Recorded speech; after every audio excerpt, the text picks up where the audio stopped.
Earlier this week, the E. Jean Carroll defamation trial against Donald Trump had to be delayed for 3 days.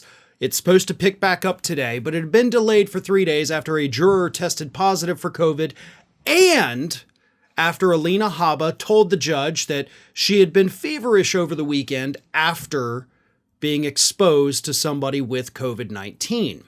Now, Habba, according to the court, had submitted a negative COVID test early Monday morning, but that was, shortly after her exposure. So there's a good chance, it hadn't necessarily shown up on the test yet. But either way, negative test Monday morning, judge says, whatever, you're fevered, fine. Delay for 3 days. The following night, Tuesday evening, following Donald Trump's victory in New Hampshire, Alina Habba was spotted at the Trump New Hampshire campaign headquarters partying with everybody because Trump won. So the day before, you were feverish. You just didn't feel well. You needed a delay. And the next day, you're partying, celebrating your client's electoral victory in a different state after you admitted you had already been exposed to COVID. So even if you don't show symptoms, you could still be a carrier and you're infecting all those poor little Trump supporters, potentially. But you did get the trial delayed because you weren't feeling well. So apparently you were too sick for the trial, but not too sick to go and party at something that you're not even involved in. Like, why would Donald Trump's lawyer need to be at his campaign victory party for New Hampshire? That doesn't make any sense. I mean, you would think, really, what you would want in a lawyer, by the way, if you're in the middle of a trial, even if there is a couple days delay, what you would want your lawyer doing is hunkering down and working on the case.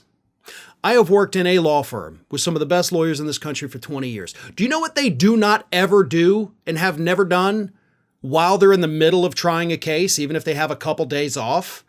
They don't go out drinking. You know what they do? They effectively sequester themselves in their hotel rooms if they have to travel for it, and they meet with everybody, and it's like 15-hour days where they do nothing but prep for what's coming up in the trial. But not Alina Habba. Oh, God, no. I got a couple days off here? Hell yeah, I'm going to go party with the Trump campaign. That, again, you have nothing to do with. You traveled to a different state because obviously the trial's in New York. You went to New Hampshire for some reason to celebrate a victory that you're technically not even a part of. None of this makes any sense. But what I can tell you is that this will in fact come up in court. Now, depending on what the judge allows, right? Because typically you are not allowed to impugn the integrity of opposing counsel in court. However, if it does in fact pertain to the case, sometimes it can be allowed. For example, let's say E. Jean Carroll's lawyers want to get up there and talk to the jury and say, how can you believe a word this person said when they claim to be sick but were spotted partying at the Trump campaign headquarters earlier this week? That doesn't make any sense. Now, honestly, I refuse to believe that any judge would actually allow that, but don't be surprised if E. Jean Carroll's lawyers try it. Because Alina Habba, whether she was sick or not, took that time to go party instead of prepping for the case, instead of recovering at home after being exposed to COVID and having a fever. So you could argue that maybe she did mislead the court. Maybe she didn't. You really can't prove it. We don't have her medical records, nor do I believe any records would exist from having a fever.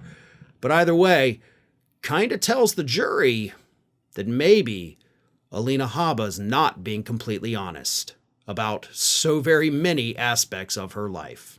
Hi, everyone. This here is little Athena. And Athena would like to know why you haven't subscribed to Fair and Balanced yet. So please, don't let Athena down. Subscribe today.